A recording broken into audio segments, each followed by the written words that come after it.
Uma criança de 9 anos protagoniza a série brasileira Salve Rosa, acumulando milhões de seguidores nas redes sociais, enquanto sua rotina inteira, desde o café da manhã até a hora de dormir, é filmada, editada e publicada por adultos que tomam cada decisão em nome dela. A produção, que gerou debates intensos em grupos de discussão e nas plataformas digitais desde sua exibição, não provocou reação tão forte por causa de um twist inesperado ou de um cliffhanger dramático. O que deixou o público desconfortável foi outra coisa: a sensação perturbadora de reconhecer aquela história, de ter visto aquilo antes, de saber que aquilo não é ficção. Se você está acompanhando esse assunto e quer continuar esse debate, deixa o like agora, se inscreve no canal e comenta aqui embaixo a sua opinião, porque essa conversa precisa de mais vozes. Salve Rosa chegou às telas carregando uma discussão que o Brasil e o mundo inteiro ainda não sabem muito bem como conduzir.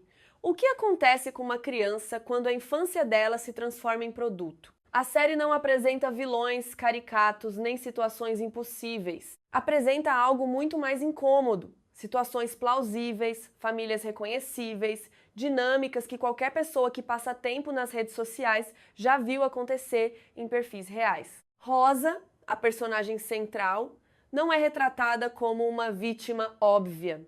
Ela sorri, ela aparece, ela existe na tela com leveza. E é exatamente isso que torna o retrato tão perturbador. A ausência de um momento claro onde tudo desmorona torna impossível identificar onde o problema começou. O debate em torno da série se intensificou porque a história de Rosa funciona como espelho de uma realidade já normalizada no Brasil e em outros países. Crianças aparecem diariamente em canais do YouTube, perfis no Instagram e vídeos no TikTok produzidos por seus próprios pais. Algumas dessas crianças somam dezenas de milhões de seguidores. Algumas mal aprenderam a escrever o próprio nome. A monetização desses canais movimenta cifras que chegam a superar o salário anual de uma família de classe média brasileira em questão de semanas. E enquanto os números crescem, uma pergunta permanece sem resposta satisfatória: a quem pertence essa infância? O que a série evidencia com precisão é uma transformação que costuma acontecer de forma gradual e quase invisível. No começo, a intenção dos adultos é genuína: registrar momentos, compartilhar alegrias, apoiar um talento que a criança parece demonstrar. Mas em algum ponto da trajetória, sem que haja uma decisão consciente ou um momento de ruptura, a criança deixa de ser vista como um ser humano em processo de formação e passa a ser gerenciada como uma marca. A linguagem muda, os critérios mudam. O que importa não é mais o que a criança sente ou quer, mas o que performa melhor, o que retém mais atenção, o que o algoritmo recompensa. Rosa, na série, representa exatamente esse ponto de inflexão, o momento em que a afetividade e a estratégia se misturam a ponto de se tornarem indistinguíveis. Pesquisadores que estudam desenvolvimento infantil e proteção de dados apontam que crianças expostas a esse tipo de dinâmica desde muito cedo sofrem impactos que vão além do que é visível nas telas. A ausência de privacidade é um dos primeiros elementos comprometidos. Cada momento pode virar conteúdo, cada reação pode ser gravada. Cada fase da vida é potencialmente pública antes de ser processada internamente pela própria criança. Em paralelo, o direito de errar, que é estrutural para o desenvolvimento saudável de qualquer ser humano, fica fragilizado. Uma criança que cresce sob a observação constante de um público aprende, ainda que inconscientemente, a gerenciar a própria imagem antes de aprender a entender quem é. Aprende a performar antes de aprender a existir. Há ainda um elemento que a série captura com particular precisão e que raramente aparece nas discussões públicas sobre o tema: o papel do sistema de recompensas das plataformas digitais. As redes sociais não são neutras. Elas foram construídas para recompensar engajamento, e conteúdo envolvendo crianças tende a gerar um tipo de resposta emocional nos usuários que alimenta o algoritmo de forma extremamente eficiente. Fotos e vídeos de crianças sendo fofas, sendo engraçadas, reagindo a situações novas, chorando, rindo, surpreendendo-se. Tudo isso gera cliques, compartilhamentos, comentários.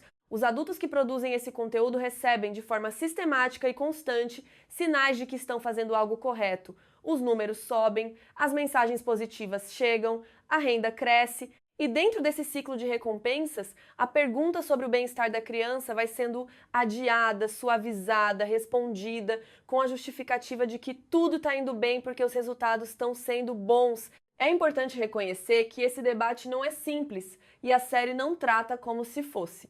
Existem famílias que constroem ambientes saudáveis para que crianças expressem talentos, criem conteúdo com autonomia real e desenvolvam habilidades que vão servir para a vida. A fronteira não está no ato de aparecer nas redes.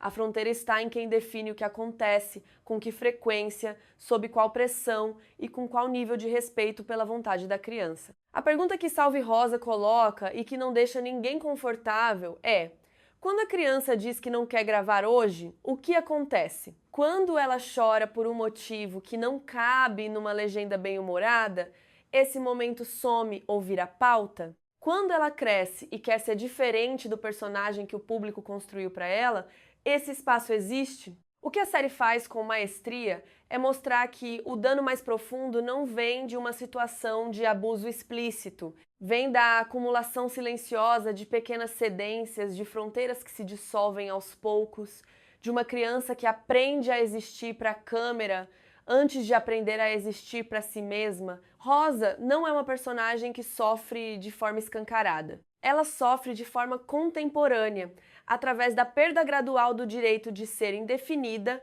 confusa, contraditória, em construção.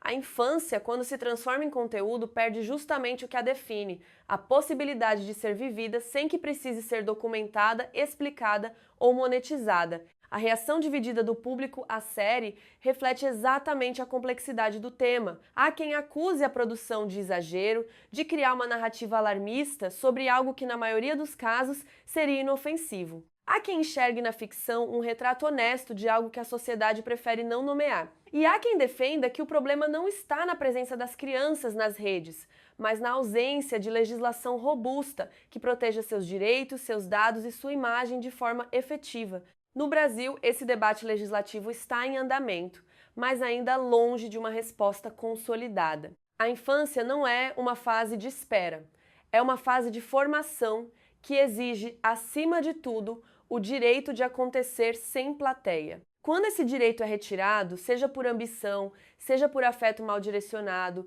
seja pela força de um sistema que recompensa a atenção acima de qualquer outra coisa, a criança paga um preço que não aparece nos relatórios de monetização. Salve Rosa não resolve essa questão. Ela apenas obriga o espectador a sentar com o desconforto de perceber que a questão existe e que muitas vezes todos fazem parte dela, como produtores, como consumidores, como adultos que assistem ao conteúdo sem perguntar quem deu permissão. A pergunta que fica não é se crianças devem ou não existir na internet. A pergunta é quem está, de fato, no centro de cada decisão que envolve a vida delas. Você acredita que existe uma linha clara entre apoiar o desenvolvimento de uma criança e transformar ela em projeto?